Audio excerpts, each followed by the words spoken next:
Some folks say animals can't feel loneliness. I never believed that. Spent 72 years on this earth. And if there's one thing I've learned, it's that suffering doesn't need words. You see it in the eyes. The stillness. The way a creature stops fighting not because the pain is gone, but because hope is. This story isn't about a dog, not really. It's about what happens when two broken souls find each other on the same stretch of cold road. It's about what we throw away when we decide something's no longer useful. And maybe, just maybe, it's about what we can still save if we're paying attention. The German Shepherd lay in the drainage ditch like something already dead. Rain had matted his fur flat against jutting ribs. Ticks clustered around his ears, swollen gray, the size of butter beans, so thick they looked like tumors. His back leg bent wrong. Old break, healed crooked. A leather collar hung loose around his neck. The brass tag caught the fading light. Rex, property of Henderson Estate. Cars passed. A pickup slowed, then sped away. A minivan's brake lights flickered gone. The dog's eyes followed each one, not hoping, just watching, counting the ones who looked and kept driving. Then the shivering stopped. Not because warmth came, because his body had quit trying. The collar tag swung once in the January wind. Property. That's all he was. Property someone had thrown away. And nobody, not a single soul on that road, stopped to see if he was still breathing. If this story already feels familiar to you, like you've seen those eyes before, in an animal or a person, drop a comment and tell me where you're watching from. Sometimes, the folks who understand most are the ones who've been overlooked themselves. The grandfather clock struck 5. Margaret Collins opened her eyes before the last chime faded. Same time every morning. 47 years of Harold's coughing had trained her body better than any alarm. 3 years since he passed, and still 5:14. Eyes open, heart expecting to hear him shuffle toward the bathroom. She lay on her side of the mattress. The other side still made, still waiting. The floorboards groaned as she walked to the kitchen. Cold seeped through her wool socks.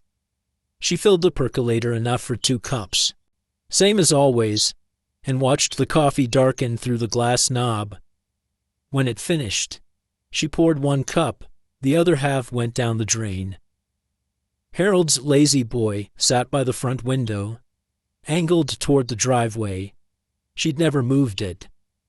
Some mornings she still listened for his truck, that familiar rumble of the engine cutting off, his boots on the porch steps. The silence now was different, heavier. Above the fireplace, his deer rifle hung on wooden pegs. Hadn't been fired in 6 years. She dusted it every Saturday because that's what she'd always done. The routine held her together like stitches in old cloth. She stopped at the kitchen calendar. December 2023. She hadn't changed it since the month he died. The pages after that one stayed blank, curled at the edges. The yellow rotary phone sat on the wall. Her children hated it. Too old. They said, "Get a cell phone, Mom," but Harold had installed that phone himself, drilled the bracket into the studs, and she wasn't about to rip it out now. Last call from Rebecca 47 days ago. Margaret had counted. Last time the grandchildren visited 2 Christmases back. They'd asked for something called a Wi-Fi password. She didn't know what that meant. They'd spent the whole visit staring at their little screens, and she'd spent it watching them from across the room, wondering when they'd become strangers. She passed the back door on her way to the window. The wooden plaque Harold had carved hung above the frame. The letters darkened with age. "Don't let nothing die alone in the cold. H.C." She used to read it every day. Now her eyes slid past without stopping. The words had become shapes. Just part of the wall. Outside, the sky hung low and gray. Rain coming, maybe sleet. She should check the mailbox before it got worse. She pulled Harold's Carhartt jacket from the hook by the door. 2 sizes too big. The canvas still held the smell of pipe tobacco and motor oil. Faint now, but there. She buried her nose in the collar for a moment before stepping onto the porch. The rain had turned to sleet, tiny pellets stinging her cheeks. Her left knee ground bone against bone as she walked down the gravel drive. She ignored it. The mailbox was something to do halfway down. She saw the shape, dark, still, lying in the drainage ditch where Miller's Creek Road curved past her property. Deer carcass, roadkill. She squinted through the gray light. Keep walking. Then it moved. An ear, a twitch so slight she almost missed it. Margaret stopped. The sleet collected on her shoulders. Not a deer. She left the drive and crossed onto the wet grass, her boots sinking into the soft ground. Each step sent a jolt through her bad knee. She kept going. A dog, German Shepherd. The breed Harold had always talked about owning, but never did. We're getting too old, Maggie, he'd said. Can't train a puppy at our age. She got closer. Her stomach turned. The ticks. Dear Lord. The ticks clustered in the ears like grapes on a dying vine. Around the eyes, under the jaw. Swollen gray bodies. Some the size of her thumbnail. So engorged they barely looked like insects anymore. The dog's ribs jutted through matted fur. One back leg bent at a wrong angle, heeled that way. She could tell nobody had said it. And the eyes, brown, dull, watching her approach with no fear, no hope, just watching, waiting to see what she would do. She read the collar tag. Her lips moved with the words, Rex, property of Henderson Estate. She knew the Hendersons. Everybody in the county did. Big house on the ridge, 2 Mercedes, money that came from real estate, or inheritance, or both. She'd seen Victor Henderson at the hardware store once, talking down to the clerk like the boy was furniture. This dog didn't escape. She knew it the way she knew rain from snow. This dog was put out. Her mind ran through the logical steps. Call animal control. You're 72 years old. You can barely lift a bag of groceries. This animal is half dead and probably diseased. Walk away. The dog's eyes stayed on her face. She'd seen that look before, in the bathroom mirror. Every morning for 3 years, she lowered herself to the ground. Her knees screamed. Cold mud soaked through her pants immediately. But she didn't get up. She extended her hand, palm down, fingers loose. The dog flinched, hard, pressed itself deeper into the mud like it was trying to disappear into the earth. Someone had hit this dog, not once, many times. Easy now. Her voice came out rusty. She hadn't spoken to anything living in days. I ain't gonna hurt you. The dog didn't believe her. She could see it in the rigid muscles, the whites of the eyes. Why would he believe her? Every hand he'd known had brought pain. She didn't move, didn't reach again, just sat there in the freezing mud with sleet soaking through Harold's jacket. Her breath coming out in small white clouds. 5 minutes, 10, 15. Her fingers went numb, her back seized. Still, she sat. Finally, so slight she almost missed it, the dog's nose twitched, sniffing the air in her direction. Not trust. Not yet. Just a consideration. It took 45 minutes to cross 200 feet of yard. She half supported, half dragged. The dog tried to walk on 3 legs, the crooked one dragging. Every few steps they stopped. She talked the whole time nonsense. Mostly About the weather, about Harold's roses, about nothing at all. Just sound, just presence. Her back was on fire by the time they reached the porch. Her arms shook. Sweat mixed with rain on her face. And somewhere in the middle of the yard, tears had started, though she couldn't say when. She got him onto the porch boards. Couldn't manage the steps into the house. Her legs wouldn't hold. She grabbed the wool blanket from Harold's chair, the one she'd never washed, the one that still carried his smell, and wrapped it around the trembling dog. Then she went inside and picked up the yellow phone. Her fingers found the number without thinking. Sam Whitfield. He'd treated every animal the Collins family had ever owned. The line clicked, his voice groggy with sleep. Sam, her own voice shook. I got a dog here that's more tick than fur. Someone left him in the ditch to die. A pause. Maggie. It's past 10. Are you? I need you to come now. Sam. She hung up before he could ask more questions. Through the window, she could see the dog on the porch, still wrapped in Harold's blanket, still breathing, but those eyes, those flat, empty eyes stayed fixed on the road, like he was waiting for whoever threw him away to come back and finish the job. Sam Whitfield's pickup rattled into the driveway 20 minutes later. He climbed out with his medical bag, reading glasses pushed up on his forehead, moving fast for a man his age.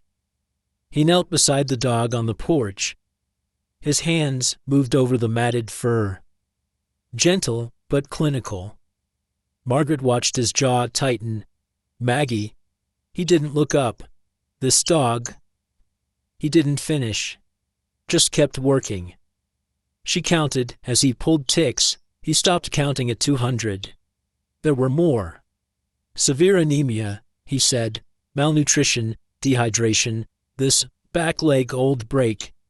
Never set properly. Healed like this. He ran his fingers through the fur on the dog's belly and stopped. His face changed. Come here. Margaret knelt beside him. Her knees popped, scars, circular. Uniform, scattered across the belly and inner thighs. Cigarette burns, Sam said. His voice had gone flat. Someone put these out on him, deliberately, more than once. Margaret's throat closed. She couldn't speak. Sam checked the collar tag and made a note in his pad. Henderson's dog. I treated him once. Maybe 3 years ago. They paid a fortune for him. Guard dog. And now he's 9 years old and can't run anymore. Sam packed his bag. His movements were sharp, angry. So they threw him out like yesterday's garbage. He left medication, IV supplies, a list of instructions at his truck. He turned back. Call me if he crashes. But Maggie, he paused. Whoever did this to him, they wanted him dead. He's got no reason to trust people. Don't expect miracles. The taillights disappeared down the drive. Margaret sat on the porch all night. The dog, she hadn't named him yet, stayed pressed against the far railing. As far from her as the blanket would allow, she talked. Not to him exactly, just out loud, to the dark, to Harold. Your roses made it through December. That red climber by the fence, the one I said wouldn't take. She talked about Rebecca's wedding 12 years ago, about Thomas learning to ride a bike in this very yard, about the way Harold used to whistle while he shaved. The dog watched her. His ears tracked her voice, but he didn't move.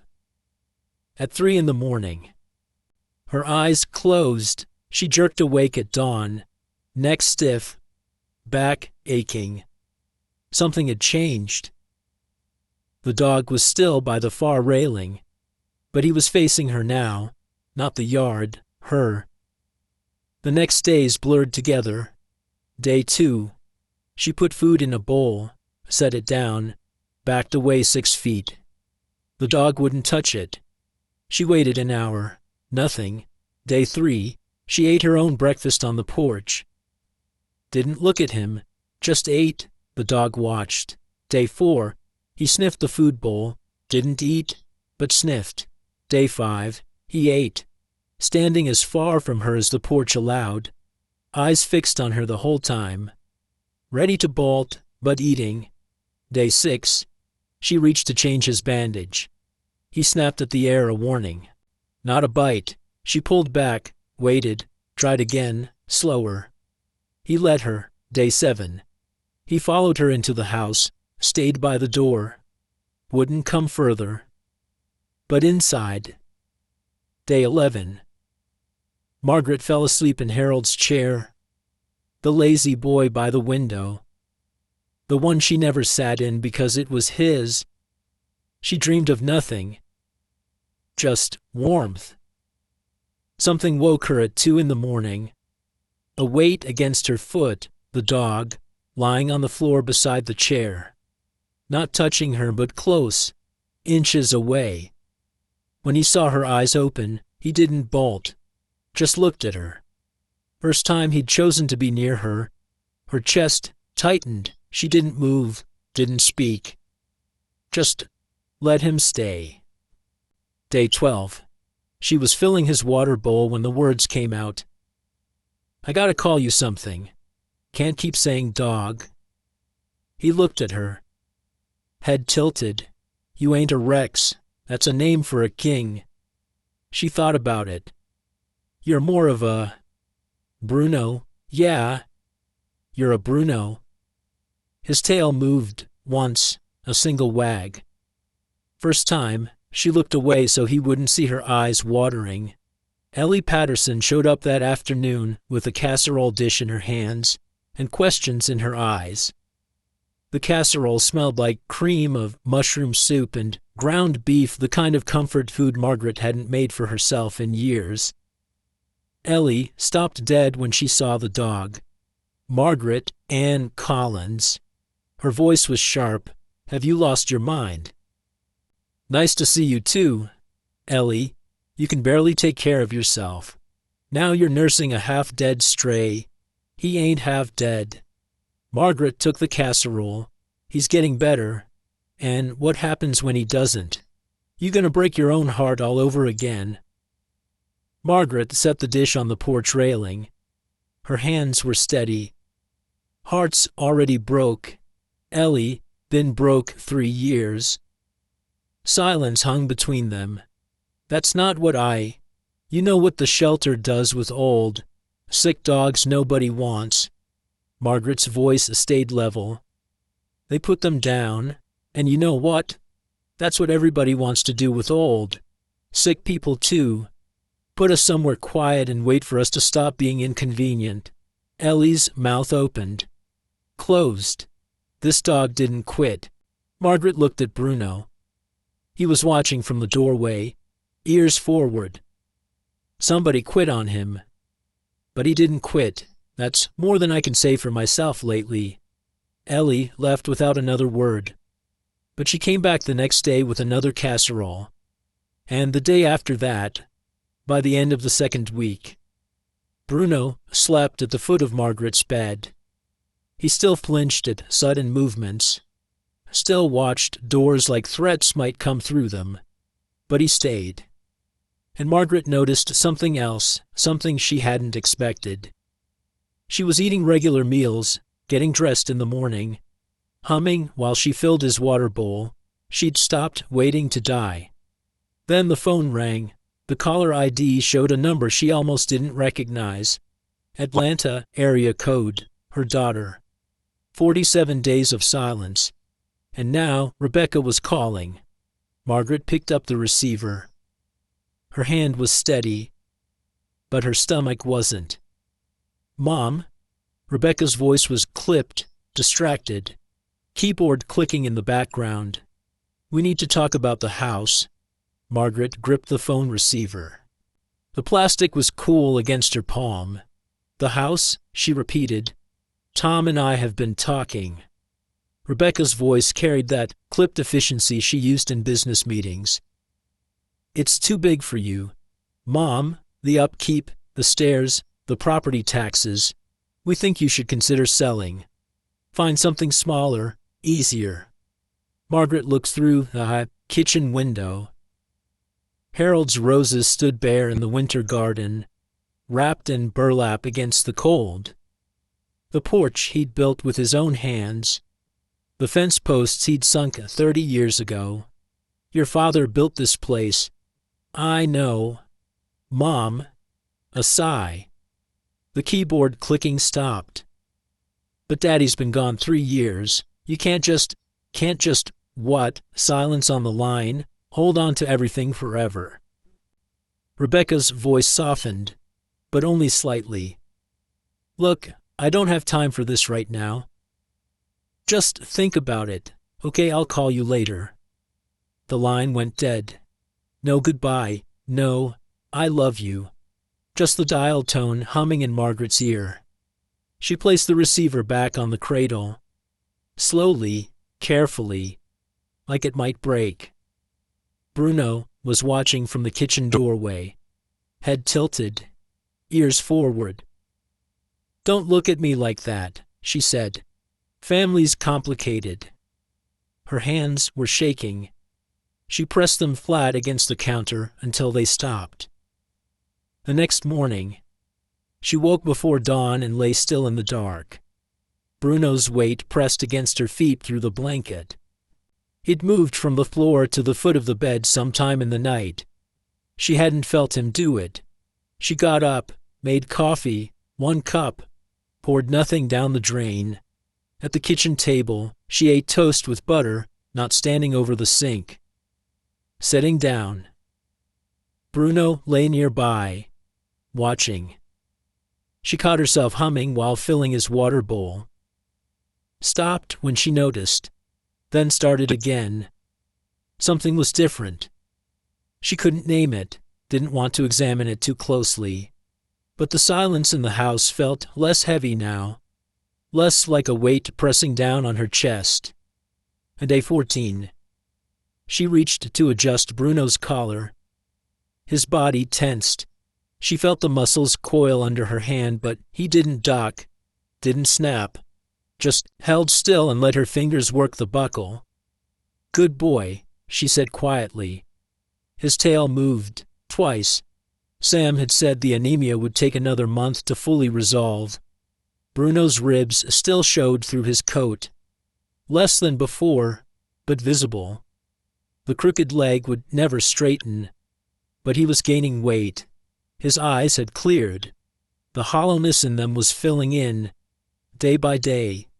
Day 15. First walk to the mailbox together. They made it halfway down the gravel drive before Bruno stopped. His legs locked. His body trembled. Margaret looked at the road. The drainage ditch where she'd found him was just visible around the curve. She understood. The road was where they'd thrown him away.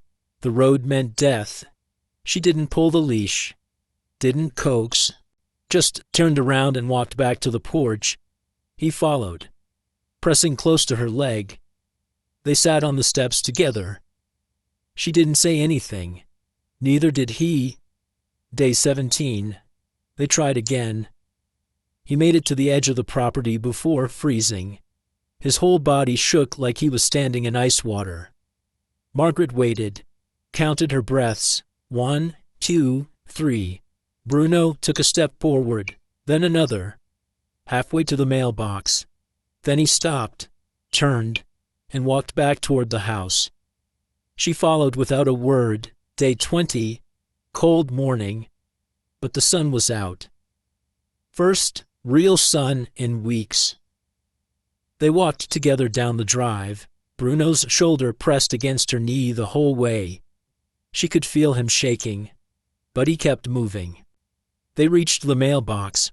Margaret opened it. Bills, a grocery flyer, nothing with handwriting. A car passed on the road. Bruno pressed harder against her leg. But he didn't bolt, didn't run. just pressed close and watched the car disappear around the curve. Her hand found his head. The fur was growing back soft and thick where the ticks had been. "I ain't going nowhere," she said. "And you ain't neither." Day 21, Bruno growled at the mail truck. The sound startled Margaret so much she nearly dropped her coffee cup. She turned to see him standing at the window, hackles raised, a low rumble in his chest. The mail truck. He was growling at the mail truck. Margaret laughed. Actually laughed. The sound came out rusty, unfamiliar. She couldn't remember the last time she'd laughed at anything. Bruno looked at her. His tail wagged. Sam had mentioned once that German shepherds sometimes recovered their instincts faster than other breeds. The training ran deep. He'd said, even after trauma, maybe that's what this was. Old instincts waking up. "Oh, you think you're tough now?" She scratched behind his ears. "That mailman's been coming here for 20 years. You leave Carl alone." But she was smiling, and Bruno's tail kept wagging. That afternoon, she changed the kitchen calendar, pulled the December 2023 page off and threw it away. Put up the current month for the first time since Harold died. She stared at the new page for a long moment. Blank squares, unmarked days, room for something new. Day 22. Sam Whitfield's pickup pulled into the driveway. Margaret met him on the porch with coffee. Bruno stayed close, but his tail wagged when he saw Sam. He remembered who had helped him. "Looking good, boy." Sam knelt and ran his hands over Bruno's coat, checked his eyes, his ears, his teeth. "Real good. You've done right by him, Maggie. He's doing the work. I just show up." She hesitated, then asked the question that had been sitting in her stomach for weeks. "Sam, what do I owe you for all this? The house calls, the medication." Sam waved his hand. "Pay me when you can, Maggie, or don't." He scratched Bruno behind the ears. "Consider it a favor for Harold. He'd have done the same for me." He stood, brushing dog hair off his pants. His expression shifted. Something he didn't want to say. "I need to scan his chip for the county records. Standard procedure." Margaret's stomach tightened. "All right." Sam pulled a small device from his bag, ran it over Bruno's shoulder. A beep. He looked at the screen. His jaw tightened. "Registered to Victor Henderson. Chips still active." "What's that mean?" Sam didn't answer right away. He put the scanner back in his bag, taking more time than necessary. "Probably nothing. Just means his information's in the system." He paused. "If the Hendersons reported him missing, or if they decide they want him back." He didn't finish. Didn't need to. Margaret looked at Bruno. Bruno looked back at her with those brown eyes. Calm now. Trusting. The same eyes that had watched her from that ditch 3 weeks ago. Expecting nothing. Hoping for nothing. She thought about the cigarette burns hidden under his fur. The crooked leg that would never heal right. The way he still flinched sometimes when she moved too fast. He ain't going back there. She didn't phrase it as a question. Sam met her eyes, held them for a long moment. "I didn't say he should." He left without saying more. Margaret stood on the porch and watched his taillights disappear. Bruno pressed against her leg. The wind picked up, cold, the last grip of winter holding on. "Don't you worry," she said, more to herself than to him. "Nobody's taking you anywhere." But that night, she lay awake in the dark, listening to Bruno breathe at the foot of her bed. The Hendersons. Rich folks with lawyers and money and the kind of power that came from both. She was a 72-year-old widow living on Social Security and Harold's pension. If they wanted Bruno back, what could she really do? The clock ticked in the hallway. Bruno shifted, sighed, settled. She closed her eyes, but didn't sleep. 3 days later, she found out the answer. The black Escalade pulled into her driveway at 10 in the morning. Tinted windows, chrome wheels that probably cost more than her truck. Bruno was in the garden with her. He saw the vehicle first. His whole body went rigid, a different kind of rigid than she'd ever seen. Not scared, terrified. Then he did something he'd never done before. He moved behind her, pressed himself against the back of her legs, shaking so hard she could feel it through her coat. And Margaret knew, before the door opened, before the man in the expensive coat stepped out, exactly who had come for her dog. Victor Henderson stepped out of the Escalade, camel hair coat, Italian leather shoes that probably cost more than Margaret's monthly grocery bill. The kind of tan you get from vacations, not work. A woman stayed in the passenger seat, window down, watching Linda Henderson. Margaret had seen her once at the grocery store, talking on her phone while a clerk loaded bags into her trunk. Victor approached the garden with his hands in his pockets. Casual, like he was strolling through his own property. Bruno pressed harder against the back of Margaret's legs. She could feel his whole body trembling through her jeans. His breath came fast and shallow. "Mrs. Collins, isn't it?" Victor stopped 6 feet away. His smile showed too many teeth. "I believe you have something that belongs to me." Margaret didn't stand up from the garden bed, didn't wipe the dirt from her hands. "I don't see anything here that belongs to you, Mr. Henderson." Victor's smile flickered, just for a moment. Then it returned, wider. "Rex," he gestured toward Bruno. "Our dog. We've been looking everywhere for him. My wife's been worried sick." Margaret glanced at the Escalade. Linda Henderson was checking her phone. She didn't look worried about anything. "His name is Bruno now." Margaret's voice came out flat, steady. "And you weren't looking for him. You threw him out like a bag of trash." The smile disappeared. "There seems to be a misunderstanding." Victor's tone hardened at the edges. He got out, slipped through the fence. "We've been searching for weeks." "That's so." Margaret pulled off her gardening gloves, slowly, one finger at a time. "Searched where put up flyers. Did you call the shelters? Checked the roads where a person might dump a dog they're done with." Silence. Just the wind moving through the bare branches of Harold's apple tree. Victor's jaw tightened. The friendly act was slipping. "Mrs. Collins, I'm going to be straight with you."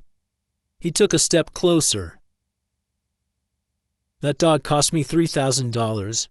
He's registered in my name, a KC papers, microchip, veterinary records. Legally, he is my property." Property. Margaret repeated the word like it tasted sour. "Interesting choice. I don't want trouble. Another step. But if you don't return him, I'll have my lawyer involved by end of day. Trust me." He smiled again, but there was nothing friendly in it now. "You don't want that," Bruno whimpered. The sound was small, barely audible, but Margaret felt it vibrate against her legs. She stood up, her knees popped, her back protested. She was 5'2" and 72 years old and covered in garden dirt. She looked Victor Henderson straight in the eye. "You know what I see when I look at that dog, Mr. Henderson." Victor's smile faltered. "I see cigarette burns on his belly, a dozen of them, maybe more." She kept her voice level, calm, like she was discussing the weather. "I see a back leg that healed crooked because nobody bothered to take him to a vet. I see 200 ticks, 200 because somebody left him in a drainage ditch to die. I don't know what you're. I see a dog who was so scared of hands that he hid under my porch for a week. Margaret took a step forward. Victor took a step back. A dog who flinches every time someone moves too fast. A dog who wakes up shaking from nightmares. Her voice dropped. Quiet now. Cold. And now you waltz onto my property talking about property, about lawyers, about what's legally yours. Victor's face had gone red. A vein pulsed in his temple. You want to bring lawyers into this? Margaret gestured toward her house. Modest, old, paint peeling on the shutters. Fine, bring them. And I'll bring Dr. Whitfield's medical report. I'll bring photographs of every scar on that dog's body. I'll bring the records showing the condition he was in when I found him. She paused. Let that sink in. And I'll make sure every newspaper in this county knows exactly what kind of man throws away a loyal animal like garbage. The Ledger, the Herald, maybe even that TV station in Nashville that does those feel-good stories. You know, the ones. She tilted her head. Something tells me your country club friends might have questions. Linda's voice cut through from the escalade. Victor. Let's just go. But Victor wasn't moving. His hands had come out of his pockets. They hung at his sides, curled into fists. You think you can threaten me? His voice was low. Dangerous. Do you have any idea who I am? The connections I have, I could bury you in legal fees before you even got to court. Maybe. Margaret shrugged. Maybe you could. But it'll be expensive, and messy, and public. She smiled. It didn't reach her eyes. I'm 72 years old. Mr. Henderson, I got nothing but time, and I got nothing left to lose. The wind picked up, cold, biting. Victor stared at her. She stared back. Bruno had stopped shaking. He was still pressed against her legs. But something had changed. His head was up now, ears forward, watching.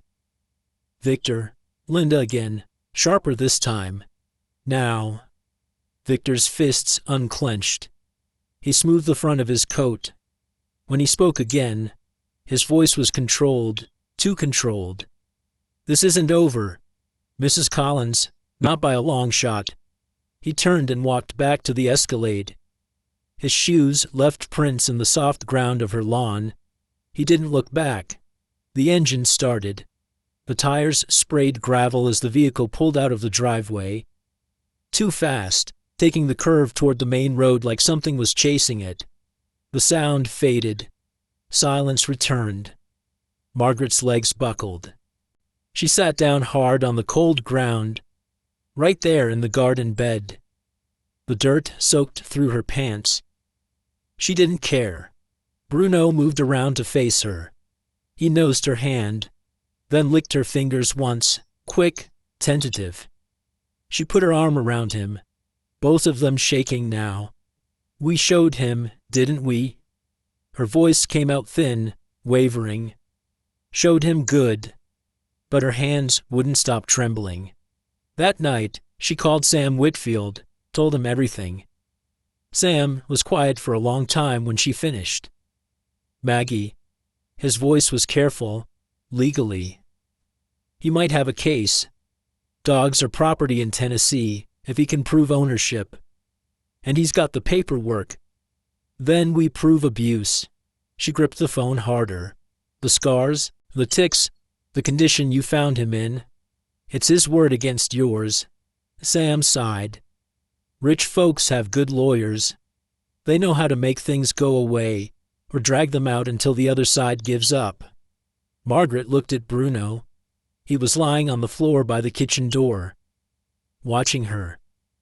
His tail gave a small wag when their eyes met. I'm not giving up. I know you're not. Sam paused. But you need to be ready. Henderson's got money, connections, the kind of pull that opens doors. What do you have? Margaret didn't answer. After she hung up, she sat in the kitchen for a long time. The clock ticked. The refrigerator hummed. Bruno came over and put his head on her knee. "Well," she said, scratching behind his ears, "I always did like a fight." But her hands were still shaking, and somewhere in her chest, a cold knot of fear had started to form. Because Victor Henderson's last words kept playing in her head, over and over. "This isn't over. Not by a long shot." And she knew with a certainty that settled in her bones that he meant every word. The certified letter arrived the next morning. Margaret saw the mail truck stop at the end of the driveway. Carl, the postman, walked all the way up to the porch instead of leaving it in the box. He held out the envelope and a clipboard. "Need your signature, Mrs. Collins."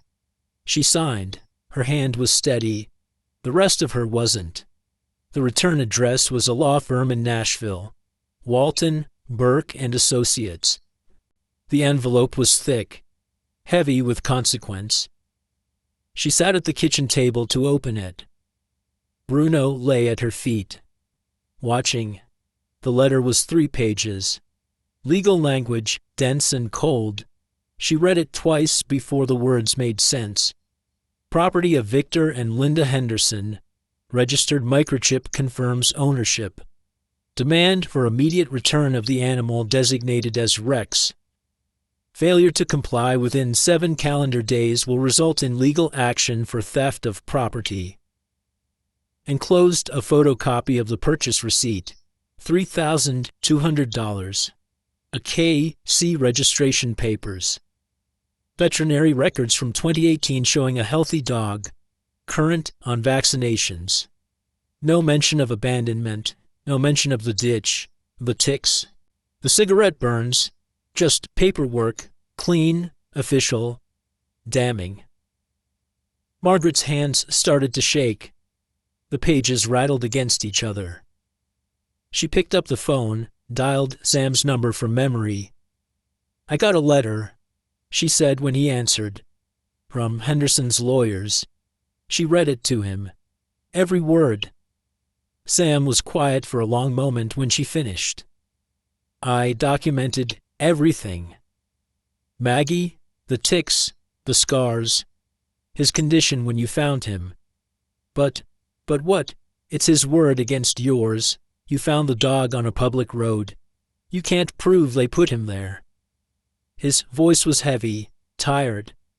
"And legally, in Tennessee, dogs are property. He's got the paperwork you've got." He didn't finish. He didn't need to. "Nothing," Margaret said. "I've got nothing." "I didn't say that. You didn't have to." She hung up, stared at the letter. The words blurred. Bruno pushed his nose against her ankle. She couldn't look at him. The phone was still in her hand. She didn't know why she dialed Rebecca's number. Desperation, maybe. Or some old habit of wanting her daughter to care. It rang 4 times. 5. Margaret was about to hang up when her daughter answered.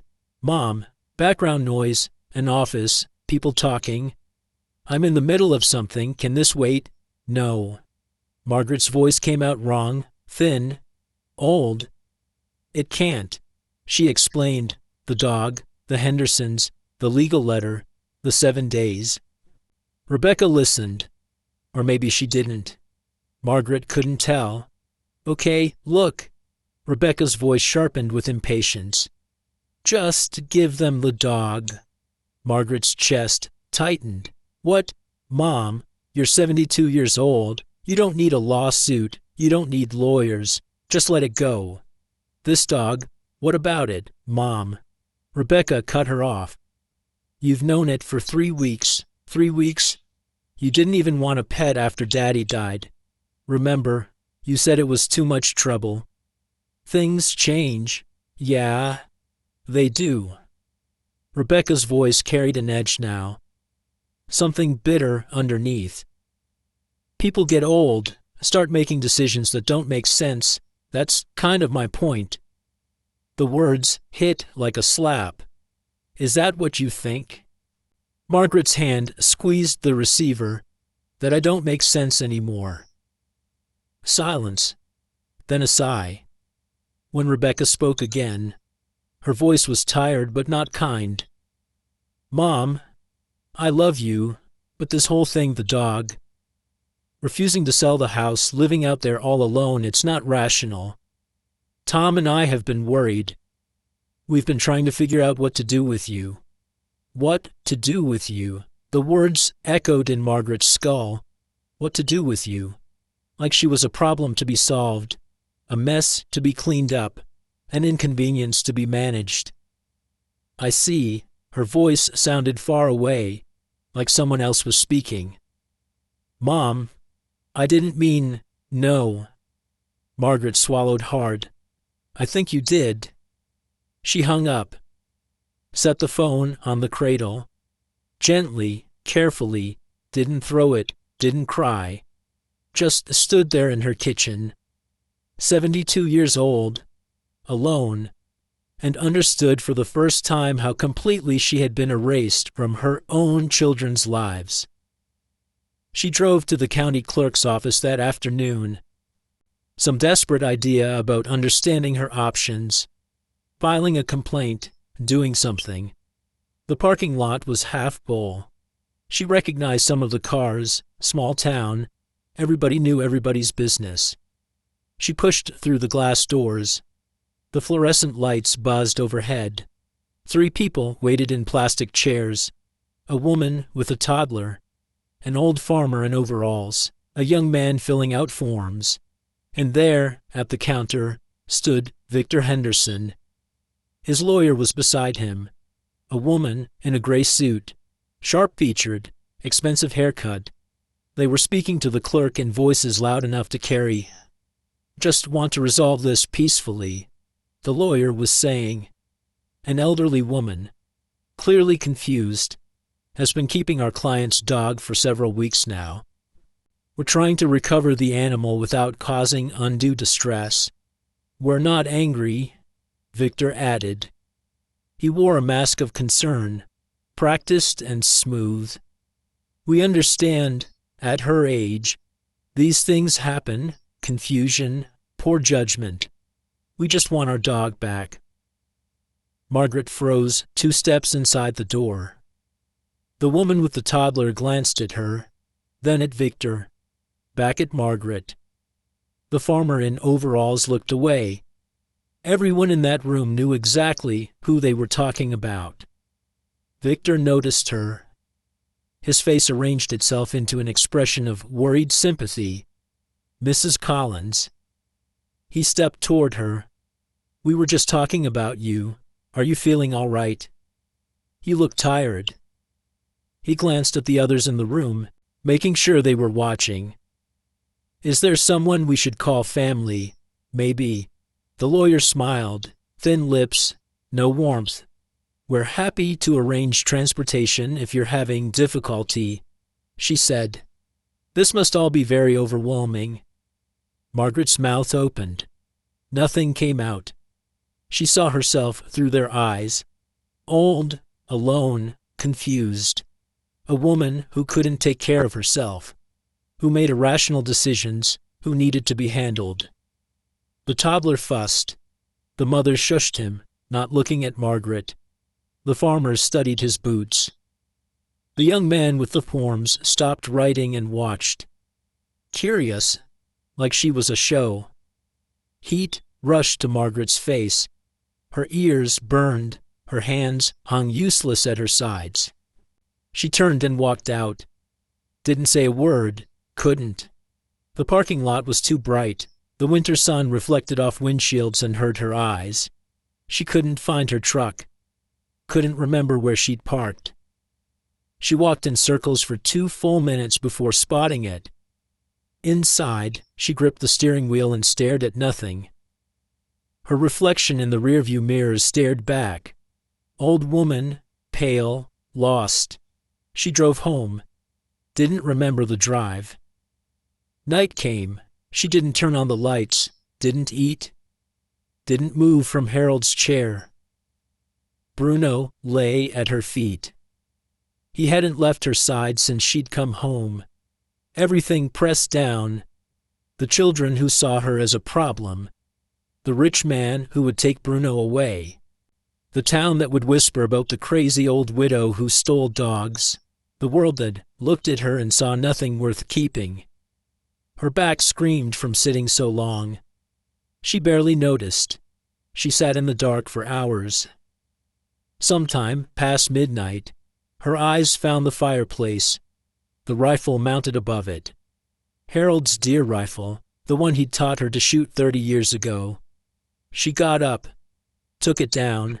The weight was familiar, solid. She sat back in the chair with the rifle across her lap. Just holding it, just feeling the last thing of his she'd kept sacred. She wasn't going to use it, she knew that. But for a long moment, sitting in the dark with the cold metal against her palms, she understood why people did. Then a sound, small, close, a whimper. Bruno, standing in front of her now, not hiding, not cowering. His nose touched her knee, then again, insistent. He didn't understand guns, didn't know what she was holding. He only knew something was wrong, and he wasn't leaving. His head came forward, slowly, carefully, and for the first time since she'd found him. He put his head in her lap, not asking for food, not seeking warmth, just there, present, with her. Her chest cracked open. She put the rifle back on the wall. Dawn light filtered through the window. Gray, thin, the first hint of morning. Margaret hadn't slept. Her back ached from the chair. Her eyes felt like sandpaper. She'd barely moved in hours. But somewhere in the night, sitting with Bruno's head in her lap, something had shifted. Not a decision exactly, more like remembering who she used to be. She looked at Bruno. He was still lying at her feet, his head resting on his paws.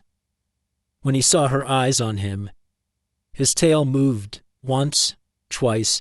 3 weeks ago, this dog was dying in a ditch, covered in ticks, given up, waiting to disappear. Now his coat was growing back, his eyes were clear, his tail wagged. She had done that, not the vet, not luck. Her, she'd sat in the mud in freezing rain. She'd stayed up all night when he wouldn't eat. She'd talked to him for hours when he was too scared to come close. She'd reached out again and again, even when he snapped at her. She'd brought him back. And last night, while she sat in the dark holding Harold's rifle, he hadn't run, hadn't hidden. He'd come to her, pressed his head into her lap and refused to leave. Maybe she'd saved him. Maybe he'd saved her. Maybe it didn't matter which. She got up from the chair. Her knees cracked. Her back protested. Her body ached from 3 days of barely sleeping. But something inside her had woken up. She put on the coffee, 1 cup, fed Bruno, fed herself. Then she sat at the kitchen table with a legal pad and a pen. Harold's voice came to her. Not a memory exactly, more like an echo, something he'd said 1,000 times over 47 years of marriage. "Maggie, you're the stubbornest woman I ever met. It's why I married you." She'd been a school teacher for 35 years, taught hundreds of kids to read. Some of them had been difficult, the ones everyone else had given up on. She never quit on them, not once. She'd raised 2 children through scraped knees and broken hearts and teenage rebellion. She'd buried her parents. She'd nursed Harold through 3 years of illness before his heart finally gave out. And somewhere in the last 3 years, she'd forgotten all of that, forgotten who she was. Time to remember. She picked up the pen and started writing. Everything she knew. Everything she could prove, everything she needed. At 8 o'clock, she called Sam Whitfield. Sam, I need everything in writing, every tick you pulled off him, every scar you documented, every burn mark, photographs if you took them, dates, times, medical records. A pause. You sure about this, Maggie? I'm sure. Henderson's got lawyers, money, the kind of pull that makes problems go away. Then we make it a problem that won't go away. She gripped the phone tighter. Can you do it or not? Another pause, longer this time. Yeah, Sam said finally. I can do it. And, Maggie, I know someone. A colleague from the State Veterinary Board. She's handled abuse cases before. Let me make some calls. She hung up and looked at the clock. 8:15. The library opened at 9. She drove into town with Bruno in the passenger seat. He pressed his nose against the window, watching the world go by. His tail wagged. The Millbrook County Library was a small brick building on Main Street. Margaret hadn't been inside in years. The computers sat in a row near the back, humming quietly. The librarian, a young woman named Katie, who Margaret had taught in 3rd grade, helped her find what she needed. Tennessee animal welfare laws, unfit owner provisions, court precedents. Margaret printed everything, 17 pages, read them twice, by noon. She had a plan. The Millbrook Ledger operated out of a small office on Commerce Street. The editor was a man named Jim Dawson, 63 years old, who'd been running the paper since Reagan was president. Margaret walked in without an appointment. Bruno waited in the truck. Windows cracked. Got a story for you, she told Jim, about what happens to dogs when rich folks decide they're not useful anymore. Jim leaned back in his chair and listened. Didn't interrupt. When she finished, he pulled out a notepad. Henderson's got connections, he said. This could make some people unhappy. Good. Jim studied her for a long moment. Then he smiled. Always liked you. Maggie. You never did know when to quit. That's what Harold used to say. The story ran the following week.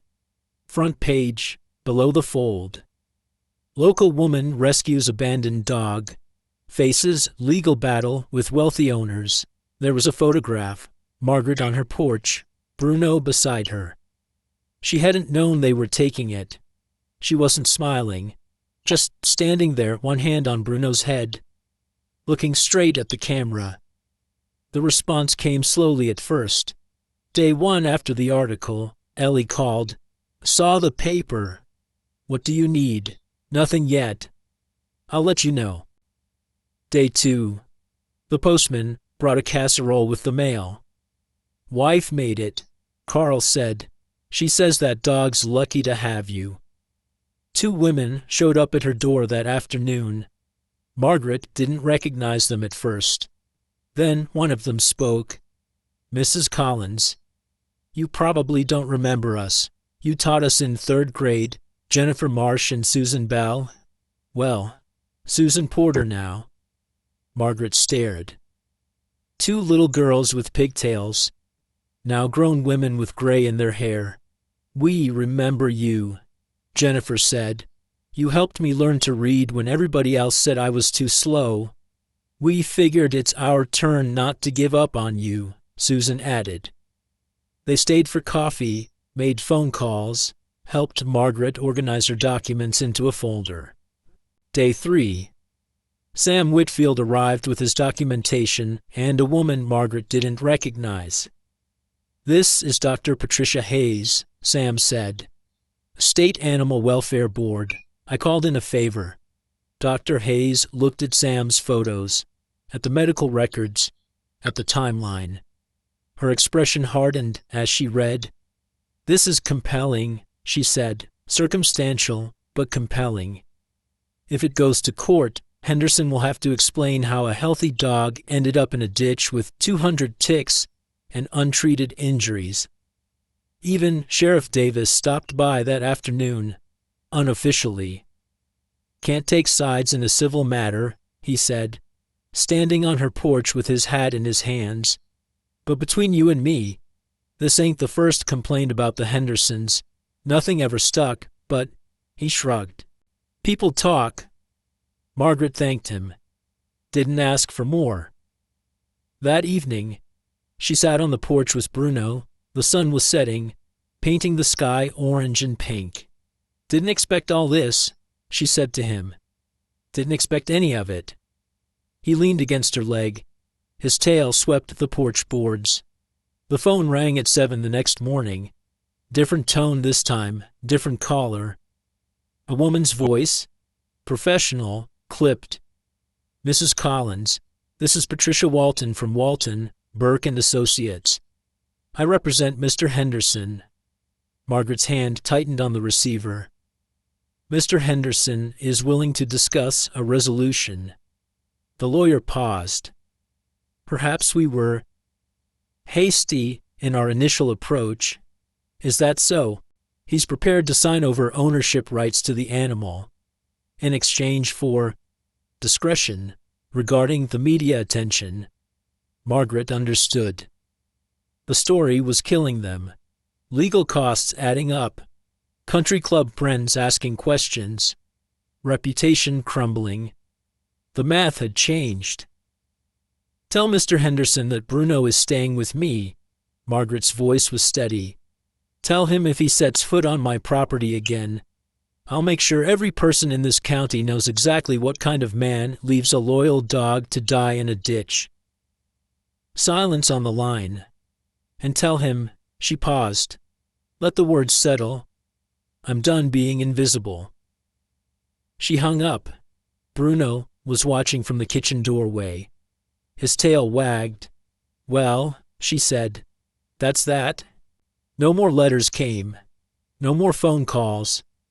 No more black Escalade in the driveway. She'd won, not with money, not with lawyers, with stubbornness, and a story that got told, and a community she'd forgotten she still had. But mostly, she'd won because she'd remembered who she was, a woman who didn't quit, never had, never would. Early Marge. The light had changed. Margaret woke before the alarm, not that she used one anymore. Something warm pressed against her feet through the blanket.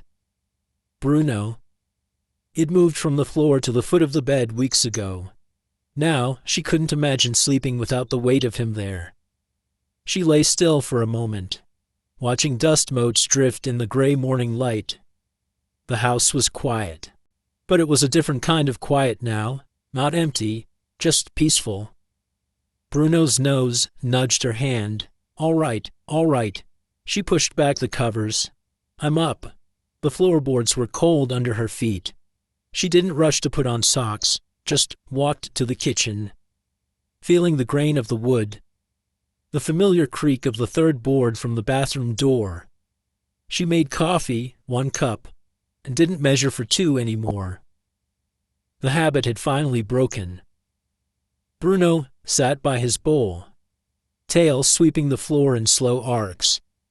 He lay on Harold's old blanket, the one that used to smell like pipe tobacco. Now it smelled like dog. She didn't mind. "Don't give me those eyes." She poured his kibble. "You already know you're getting fed."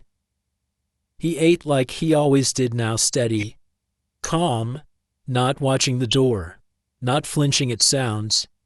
She ate toast at the table, butter and blackberry jam from last summer's batch. The jam was almost gone. She'd have to make more this year. The thought surprised her. This year.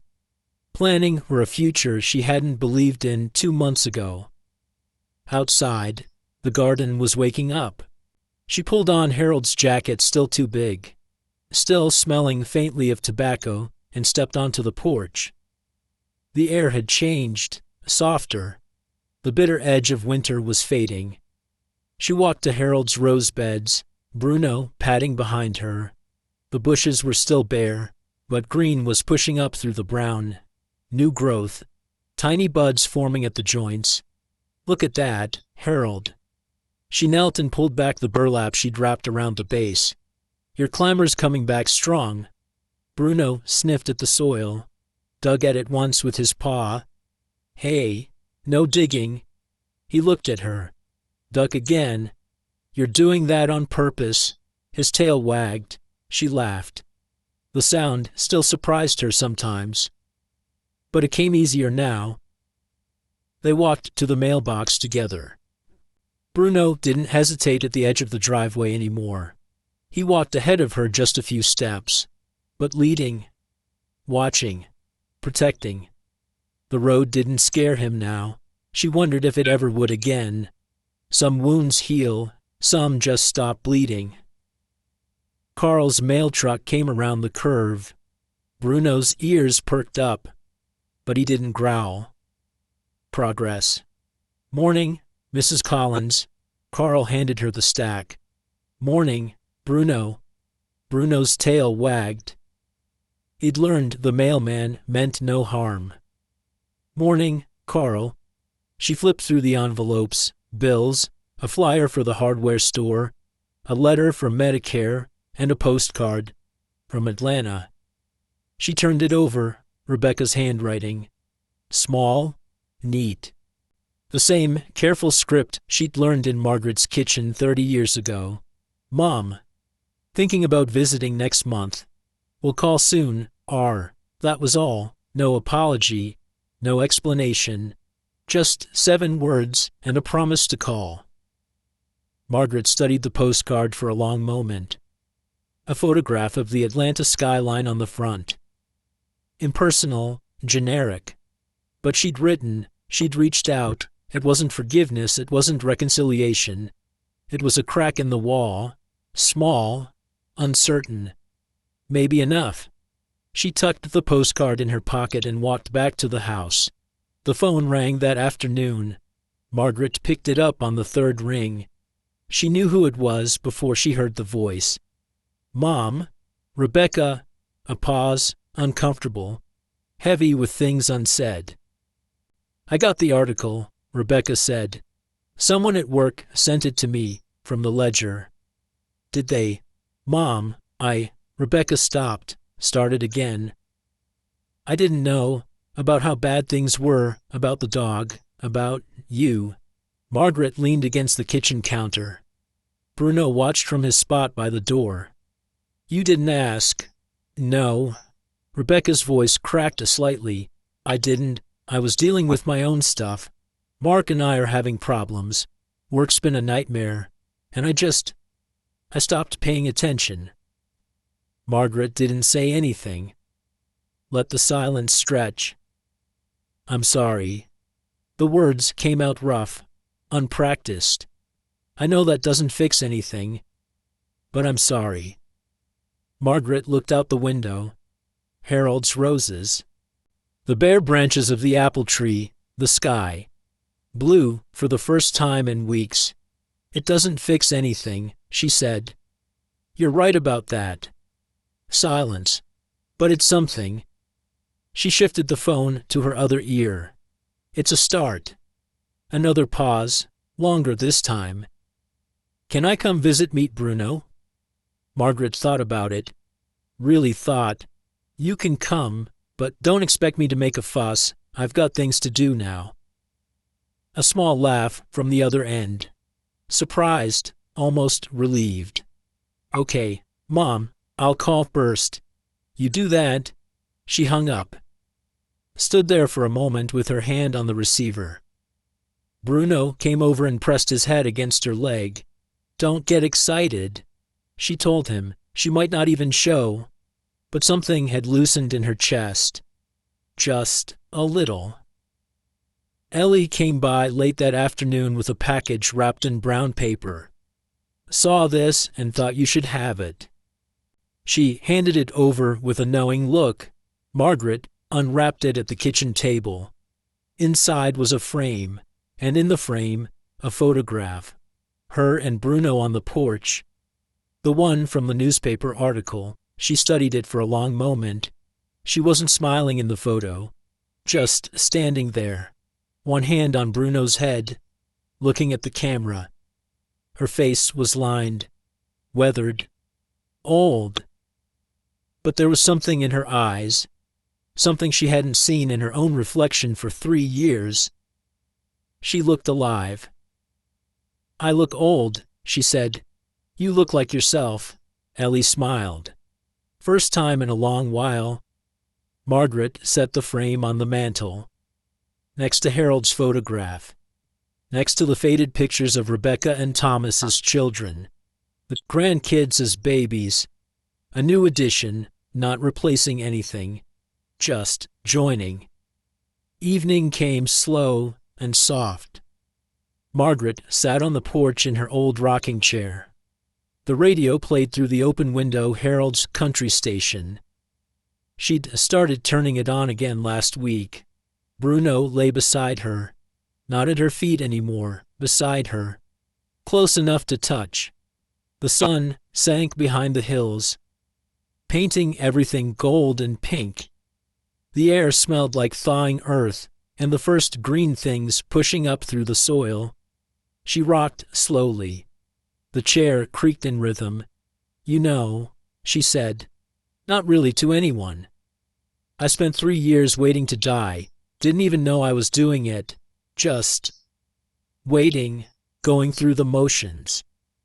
Bruno's ear twitched, listening.